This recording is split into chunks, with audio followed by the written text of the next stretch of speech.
नमस्कार मित्रों। आज का हमारा विषय है प्रणाली उपागम से अनुदेशन। और ये हमारी फर्स्ट ग्रेड एजुकेशनल साइकोलॉजी की जो छठी यूनिट है उसका आज ये तीसरा पॉइंट है। और इस तीसरे पॉइंट का हम इसी वीडियो में इसकी जो जानकारी है वो सारी की सारी इसी में प्राप्त कर लेंगे। इसका एक ही पार्ट है और ये बहुत ही छोटी सी यूनिट है। और इस यूनिट में हम इन 6 चीज़ों के बारे में आज पढ़ने वाले हैं। पहला जो पॉइंट हम पढ़ेंगे इस वीडियो में वो है कि प्रणाली उपागम का अर्थ क्या होता है। दूसरा पॉइंट जो हम पढ़ेंगे वो होता है कि प्रणाली उपागम के लक्ष्य क्या क्या हैं, प्रणाली उपागम के सोपान कौन कौन से हैं, प्रणाली उपागम के घटक कौन कौन से हैं, प्रणाली उपागम का क्षेत्र क्या है और प्रणाली उपागम के उपयोग क्या हैं। तो इन छः जो पॉइंट हैं वो आज इस वीडियो में हम पढ़ेंगे। और इन 6 पॉइंट को पढ़ने के बाद किसी भी पॉइंट से आपका प्रश्न आए वो आपका प्रश्न गलत नहीं होगा। तो ये आज छठी यूनिट का 5वां वीडियो है, क्योंकि पहले पॉइंट के हमने 2 वीडियो बनाए थे, दूसरे पॉइंट के भी हमने 2 ही वीडियो बनाए थे। आज ये छठी यूनिट का तीसरा पॉइंट है और इसका केवल एक ही वीडियो है और वो वीडियो भी बहुत ही छोटा है। तो तीसरा पॉइंट है प्रणाली उपागम से अनुदेशन। इसे शैक्षिक तकनीकी तृतीय अथवा विश्लेषण की प्रबंध तकनीकी भी कहते हैं। तो सबसे पहले पॉइंट में ये बताया गया है कि जो आज का हमारा पॉइंट है प्रणाली उपागम, इसके जो अन्य नाम हैं वो कौन कौन से हैं। तो इसको दूसरे नाम से जाना जाता है, वो नाम है शैक्षिक तकनीकी तृतीय। तो इसकी जगह ये शब्द भी परीक्षा में वो पूछा जा सकता है कि शैक्षिक तकनीकी तृतीय कौन से उपागम को कहते हैं। तो हमारा जवाब हो जाएगा प्रणाली उपागम। दूसरा इसका जो नाम है वो है विश्लेषण की प्रबंध तकनीकी। तो विश्लेषण की प्रबंध तकनीकी भी किसे कहा जाता है, प्रणाली उपागम से। तो इस तरह से पहले पॉइंट में हमने इसके जो 2 अन्य नाम हैं वो 2 अन्य नाम हमने पढ़े हैं। अगला जो पॉइंट है वो है कि प्रणाली उपागम ने शिक्षा प्रशासन एवं प्रबंध को वैज्ञानिक आधार प्रदान किया है। तो ये ज़्यादा महत्वपूर्ण नहीं है, क्योंकि इस तरह के जो प्रश्न है वो परीक्षा में नहीं पूछे जाते हैं। लेकिन जब हम नोट्स बनाते हैं तो उन नोट्स की जो क्रमबद्धता है उसको रखने के लिए ऐसे पॉइंटों को हमें वहाँ पर रखना होता है। तो जो परीक्षा की दृष्टि से याद करने वाला जो बिंदु था वो पहले ही प्रश्न में था। उसके आगे हम देखते हैं, जैसे मैंने 6 पॉइंट आपको बताए थे वीडियो के स्टार्ट में कि प्रणाली उपागम को मैंने 6 हिस्सों में करके इस वीडियो को बनाया है। तो उनमें जो पहला पॉइंट था वो था प्रणाली उपागम का अर्थ। यहाँ पर एक शब्द मैंने और यूज किया है, उपागम ओब्लिक आयाम। तो यानी प्रणाली उपागम भी वहाँ पर आ सकता है और प्रणाली आयाम भी आ सकता है। तो उपागम और आयाम जो हैं वो एक ही शब्द के पर्यायवाची हैं। तो चाहे आप प्रणाली उपागम भी उसको कह सकते हैं और प्रणाली आयाम भी कह सकते हैं। इसीलिए मैंने इस आयाम शब्द को यहाँ रखा है ताकि आप कंफ्यूज ना हो, क्योंकि कई बार हमें होता है कि हमने तो प्रणाली उपागम पढ़ा है, आयाम तो हमने पढ़ा ही नहीं है। इसीलिए मैंने शब्द को यहाँ लिख दिया है ताकि प्रणाली आयाम शब्द से भी प्रश्न पूछे तो आपका प्रश्न सही हो। तो इसमें सबसे पहले हम देखते हैं, जो पहला पॉइंट था हमारा वो होता था प्रणाली उपागम का अर्थ। तो प्रणाली उपागम समस्या केंद्रित होता है। इसके अंतर्गत शिक्षा की प्रक्रिया की समस्याओं का विश्लेषण किया जाता है। तो ये इसका अर्थ है कि जो प्रणाली उपागम है वो कौन से बिंदु से केंद्रित होता है, तो वो होता है समस्या केंद्रित। यानी इसका जो जितने भी शिक्षण विधियां हैं, इसके जितने भी टॉपिक हैं, वो सारा का सारा जो फोकस होता है वो होता है समस्या पर। और इसके अंतर्गत क्या होता है वो नीचे भी लिखा है कि शिक्षा की प्रक्रिया यानी जो शिक्षण प्रक्रिया जिसको हम कहते हैं उसमें आने वाली जो समस्याएं हैं उनका विश्लेषण किया जाता है। इसीलिए इस विश्लेषण के कारण ही जो पहले पॉइंट में मैंने आपको बताया था कि इसको विश्लेषण की प्रबंध तकनीकी भी कहते हैं। तो ये पॉइंट भी आपके क्लियर हो गया होगा कि इसे विश्लेषण क्यों कहते हैं। अगला जो पॉइंट है उसमें प्रणाली का तात्पर्य संपूर्ण प्रक्रिया के सभी पक्षों को सम्मिलित करना है। यानी इसके जो अर्थ हैं, तो दूसरे पॉइंट में दूसरे तरह से इसका अर्थ बताते हैं कि जो प्रणाली शब्द है उसका तात्पर्य है संपूर्ण प्रक्रिया के सभी पक्षों को सम्मिलित करना। यानी कोई भी प्रक्रिया है, कोई भी प्रोसेस है, तो उसके जो सभी पक्ष हैं उसको यदि हम सम्मिलित करते हैं तो उसको हम प्रणाली कहते हैं। तो यहाँ इस प्रणाली को हम शिक्षा के संदर्भ में पढ़ रहे हैं, तो यहाँ पर जो सभी पक्ष होंगे वो क्या क्या होंगे। तो यहाँ पर शिक्षा में संपूर्ण पक्षों का तात्पर्य होगा कि इसके अंतर्गत शिक्षक भी आ जाएगा, इसके अंतर्गत छात्र भी आ जाएगा, इसके अंतर्गत पाठ्यक्रम भी आ जाएगा, इसके अंतर्गत जो वातावरण है जिसमें हम शिक्षण अधिगम कर रहे हैं वो भी आ जाएगा, और इसके अंतर्गत जो शिक्षण अधिगम के जो उद्देश्य हैं वो भी आ जाएंगे। तो इस तरह से प्रणाली का जो तात्पर्य है वो इस बिंदु में यही बताया गया है कि जो शिक्षा की जो संपूर्ण प्रक्रिया है, उस संपूर्ण प्रक्रिया के जितने भी जो पक्ष हैं उन सबको मिला करके उसको प्रणाली कहा जाता है। तो शिक्षा के पक्ष कौन कौन से हैं वो मैंने यहाँ पर लिख दिए हैं। यानी शिक्षा के अंतर्गत आने वाले जो पक्ष हैं वो शिक्षक, छात्र, पाठ्यक्रम, वातावरण, उद्देश्य आदि। तो पहला पॉइंट हमारा क्लियर हो गया होगा और आपके भी क्लियर हो गया होगा। पहले पॉइंट में हमने इसके अर्थ के बारे में पढ़ा था। दूसरा हमारा पॉइंट है लक्ष्य, यानी प्रणाली उपागम के, प्रणाली आयाम के क्या क्या लक्ष्य हैं। तो इसके लक्ष्य हैं उत्तम वातावरण का निर्माण करना, उत्तम व्यक्तियों के लिए समुचित समय में उत्तम प्रणाली तथा उत्तम अनुदेशनात्मक प्रक्रिया को प्रदान करना। तो पहला जो पॉइंट है उसमें जो पहला जो लक्ष्य है यही है कि जो छात्र हैं उनके लिए शिक्षण अधिगम का उत्तम वातावरण का सृजन किया जा सके, ये प्रणाली उपागम का प्रमुख लक्ष्य है। और दूसरा लक्ष्य है कि उत्तम व्यक्तियों के लिए समुचित समय में, यानी ऐसे नहीं है कि ज़्यादा समय यहाँ पर लिया जाए, समुचित समय में उत्तम प्रणाली तथा उत्तम अनुदेशनात्मक प्रक्रिया को प्रदान करना। तो ये दो चीज़ें प्रदान करते उत्तम व्यक्तियों को, एक तो उत्तम प्रणाली प्रदान करती है और दूसरी है उत्तम अनुदेशनात्मक प्रक्रिया ये प्रदान करती है। अब यहाँ पर दो मनोवैज्ञानिकों की कुछ परिभाषाएं दी गई हैं इस टॉपिक से रिलेटेड, वो भी आपको याद रखना है ताकि परिभाषा से संबंधित प्रश्न भी आ जाए इस टॉपिक से तो भी वो आपका वो सही हो। तो एक मनोवैज्ञानिक का नाम, एक व्यक्ति का नाम है केसो और दूसरे महाशय का नाम है मीकिन। तो 1959 के अनुसार प्रणाली उपागम एक प्रविधि है जिसका उपयोग लक्ष्यों की प्राप्ति हेतु किया जाता है। तो यहाँ पर जो प्रश्न बनेगा वो ये बनेगा कि प्रणाली उपागम, यहाँ से परिभाषा स्टार्ट होती है कि प्रणाली उपागम एक प्रविधि है जिसका उपयोग लक्ष्यों की प्राप्ति हेतु किया जाता है। निम्नलिखित परिभाषा कौन से मनोवैज्ञानिक ने दी है। तो वहाँ पर आपका जो ऑप्शन होगा उसमें से केसो और मीकिन वाला ऑप्शन परीक्षा में सही होगा। तो ये परिभाषा इन्होंने दी है, ये भी आपको याद रखनी है। दूसरी परिभाषा जो है वो अनविन ने दी है, ये व्यक्ति का नाम है, मनोवैज्ञानिक का नाम है अनविन। इनके अनुसार एक प्रणाली विभिन्न अंगों का वह योग है जो स्वतंत्र तथा सामूहिक रूप से कार्य करते हुए अपनी आवश्यकताओं पर आधारित वांछित परिणामों को प्राप्त कर सके। परिणामों का मतलब होता है उद्देश्य। तो इस परिभाषा का भी जो सार है वो यही है, यानी जो उद्देश्य हमने निश्चित कर रखे हैं उनको प्राप्त करना। किस तरह से? तो एक प्रणाली, यहाँ पर प्रणाली शब्द की व्याख्या की गई है कि विभिन्न अंगों का योग है। तो सिंपल सी जो परिभाषा हो जाएगी वो प्रणाली की सिंपल परिभाषा है विभिन्न अंगों का योग है। अब वो विभिन्न अंगों का जो योग है वो क्या करती है कि स्वतंत्र तथा सामूहिक रूप से कार्य करते हुए अपनी आवश्यकताओं पर आधारित, यानी व्यक्ति की जो जो आवश्यकताएं हैं उन आवश्यकताओं पर आधारित वांछित जो उसके लक्ष्य हैं उनको प्राप्त कर सके, उसे हम प्रणाली कहते हैं। तो ये परिभाषा आ जाए तो उसका जवाब हो जाएगा अनविन। तो इस तरह से दो परिभाषाएं हमने यहाँ पर पढ़ी है। इसी के साथ हमने 2 पॉइंट क्लियर कर लिए हैं, अर्थ और लक्ष्य। प्रणाली उपागम का जो तीसरा पॉइंट था वो था सोपान, यानी प्रणाली उपागम के सोपान। तो प्रणाली उपागम का प्रथम सोपान है परिस्थिति का विश्लेषण करना, यानी जिस भी परिस्थिति में हम शिक्षण अधिगम कर रहे हैं उस परिस्थिति का अच्छी तरह से विश्लेषण करना। और यहाँ पर आपने एक चीज़ और देखी होगी कि प्रणाली उपागम में एक शब्द पर विशेष जोर दिया गया है, विश्लेषण शब्द पर। तो विश्लेषण का मतलब होता है उसका अच्छी तरह से उसको विभाजित करके उसका निरीक्षण करना, विश्लेषण होता है। तो जिस भी परिस्थिति में हम शिक्षण अधिगम कर रहे हैं उसका विश्लेषण करना इसका प्रथम सोपान है। दूसरा सोपान है लक्ष्यों का प्रतिपादन करना, यानी जो भी लक्ष्य हमने निर्धारित किए उनका प्रतिपादन करना इसका दूसरा सोपान है।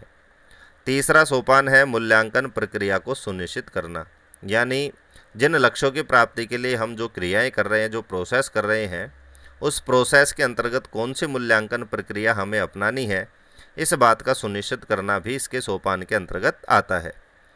चौथा सोपान है वैकल्पिक परिस्थिति का सृजन। वैकल्पिक का मतलब होता है मान लीजिए जिस परिस्थिति का हमने सृजन किया है और यदि वो विफल हो जाती है तो उसके विकल्प के रूप में जो दूसरी परिस्थिति रखी जाती है उसका सृजन ही वैकल्पिक परिस्थिति का सृजन कहलाता है। ये इसका चौथा सोपान है। पांचवा सोपान है व्यय लाभ विश्लेषण विधि का चयन, यानी लक्ष्यों की प्राप्ति के लिए हम जो क्रियाएं कर रहे हैं उसमें जो व्यय है यानी खर्च है, जो लाभ है उसका विश्लेषण करना। पुनः यहाँ पर विश्लेषण शब्द आया है तो ये पांचवा सोपान है। यहाँ पर आपको सिर्फ याद रखना है सोपान कौन कौन से हैं, क्योंकि जो प्रश्न पूछा जाएगा वो तथ्यात्मक प्रश्न पूछा जाएगा कि निम्नलिखित में से प्रणाली उपागम के सोपान कौन कौन से हैं। छठा सोपान है प्रणाली के लिए कार्यप्रक प्रारूप तैयार करना, यानी कार्य के अनुसार जो प्रारूप है जिस भी प्रणाली को हम अपना रहे हैं वो तैयार करना, इसका छठा सोपान है। सातवां सोपान है अनुवीक्षण प्रविधि का विकास। अनुवीक्षण का मतलब तो बाद में जो वीक्षण किया जाता है, निरीक्षण किया जाता है, उस प्रविधि का विकास सातवां सोपान है। आठवां सोपान है नवीन समाधान के लिए नियोजन करना। नियोजन का मतलब होता है प्लानिंग करना, यानी जो भी समस्या केंद्रित हमारी ये प्रणाली है तो जिस समस्या का हम समाधान ढूंढ रहे हैं उस समस्या के नवीन समाधान यानी कोई नया सॉल्यूशन मिल जाए उसके लिए नियोजन करना, प्लानिंग करना, इसका लास्ट और 8वें नंबर का ये सोपान है। अगला जो पॉइंट है, चौथा पॉइंट 6 पॉइंटों में से वो है घटक। तो यहाँ पर हमें याद रखना है कि प्रणाली उपागम के घटक कौन कौन से हैं। तो घटकों में आता है विशिष्ट उद्देश्यों की प्राप्ति हेतु प्रयासों में सहयोग करना, ये इसका मुख्य घटक है, क्योंकि यहाँ पर हमारा जो टारगेट है वो है उद्देश्यों की प्राप्ति। तो जो विशिष्ट उद्देश्य हमने निर्धारित किए हैं हमारी शिक्षण पद्धति के लिए शिक्षण अधिगम में, उनकी प्राप्ति हेतु प्रयासों में किस तरह से सहयोग किया जाता है, उसका पहला घटक है। दूसरा है उपलब्ध सभी स्रोतों का नियोजन तथा व्यवस्था करना, यानी हमारे पास उद्देश्यों की प्राप्ति के लिए जो जो स्रोत उपलब्ध हैं उन उपलब्ध स्रोतों के अनुसार नियोजन करना, प्लानिंग करना और उनको ठीक तरह से व्यवस्थित करना। अगला जो इसका घटक है वो है कि यह जो आयाम है प्रणाली उपागम जो है वो छात्र केंद्रित होता है। इसके 4 पक्ष होते हैं, अदा, प्रदा, प्रक्रिया तथा पृष्ठपोषण। तो अंतिम घटक में आपको याद रखना है कि प्रणाली उपागम के कितने पक्ष होते हैं, तो वहाँ पर हमारा जवाब होगा 4 पक्ष। और चारों पक्ष हैं उसके नाम भी आपको याद रखना है, अदा यानी इनपुट, प्रदा आउटपुट, प्रक्रिया जो भी हम उद्देश्य निर्धारित करें उसके अंतर्गत जो प्रक्रिया अपनाई जाती है वो इसका तीसरा पक्ष है। और चौथा पक्ष है प्रक्रिया के बाद, आउटपुट के बाद जो फीडबैक मिलता है, पृष्ठपोषण मिलता है। इसको मैंने डायग्राम के माध्यम से भी आपको बताया है। जैसे पहला है अदा, फिर अदा के बाद में रूपांतरण की प्रक्रिया होगी, प्रोसेस होगी, उसके बाद फिर प्रदा होगा, फिर प्रदा के बाद हमें फीडबैक मिलता है, पृष्ठपोषण मिलता है, और फिर पृष्ठपोषण के बाद पुनः इनपुट स्टार्ट होता है। तो इस तरह से इन चारों जो पक्ष हैं, इन चारों पक्षों में एक सर्किल सा बनता है। आपको इनका क्रम याद रखना है कि अदा के बाद रूपांतरण प्रक्रिया, और रूपांतरण प्रक्रिया के बाद प्रदा, और प्रदा के बाद पृष्ठपोषण, और पृष्ठपोषण के बाद पुनः अदा। तो ये जो घटक है, चौथा जो पॉइंट है उसके अंतर्गत इतने जो पॉइंट हैं वो आपको सारे पॉइंट याद रखना है। अगला जो 5वां जो इसका बिंदु है प्रणाली उपागम का वो है मुख्य क्षेत्र, यानी प्रणाली उपागम के या प्रणाली आयाम के क्षेत्र कौन कौन से हैं। तो क्षेत्रों को भी मैंने यहाँ संख्यात्मक रूप दिया है। तो यहाँ पर 5 क्षेत्र मुख्य रूप से बताए गए हैं। पहला इसका क्षेत्र है अनुदेशनात्मक प्रणाली या प्रक्रिया। तो इसके अंतर्गत अनुदेशनात्मक प्रणाली या प्रक्रिया को अपनाया जाता है। दूसरा इसका क्षेत्र है विद्यालय प्रबंधन एवं निरीक्षण। क्षेत्र का मतलब होता है जिसके अंतर्गत ये कार्य करती है। तो प्रणाली उपागम का पहला क्षेत्र हो गया अनुदेशन, यानी जो कक्षा में अध्यापक के द्वारा शिक्षकों को जो छात्रों को जो निर्देश दिए जाते हैं, जो सूचनाएं दी जाती हैं, उनको हम अनुदेशन कहते हैं। ये अनुदेशन वाली यूनिट में हम पढ़ भी चुके हैं, तो ये भी इसी का एक हिस्सा है। दूसरा इसका क्षेत्र है विद्यालय प्रबंधन में भी प्रणाली उपागम का प्रयोग किया जाता है। तीसरा इसका क्षेत्र है जहाँ पर इसका प्रयोग किया जाता है परीक्षा एवं मूल्यांकन प्रणाली। तो परीक्षा जो भी होती है, जो मूल्यांकन जो प्रणालियाँ अपनाई जाती है, जो विधियाँ अपनाई जाती हैं, उसमें भी प्रणाली आयाम का या उपागम का प्रयोग किया जाता है। चौथा है प्रौढ़ शिक्षा एवं निरौपचारिक शिक्षा।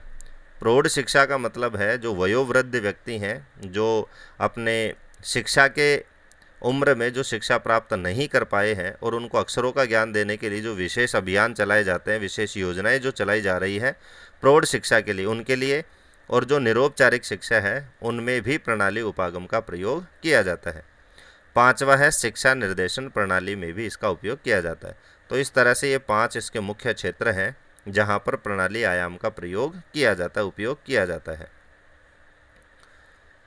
अब लास्ट जो पॉइंट है 6 पॉइंटों में, वो है उपयोग, यानी प्रणाली आयाम का उपयोग। तो इन उपयोग में भी जो महत्वपूर्ण उपयोग है वो किसमें? अनुदेशनात्मक प्रणाली में उपयोग, यानी जो अनुदेशन जो दिया जाता है, जो निर्देश दिए जाते हैं, उस प्रणाली में प्रणाली आयाम का क्या उपयोग है, ये इसका लास्ट पॉइंट में एक सब पॉइंट बनाया गया है, वो पॉइंट बनाया गया है। तो इसको बहुत ही ध्यान से हमें याद रखना है, और इसमें महत्वपूर्ण बिंदु भी शामिल है, वो अभी मैं आपको बताऊंगा कि किस तरह से कौन से पॉइंट को आपको याद रखना है। इसका उपयोग 3 अवस्थाओं में किया जाता है।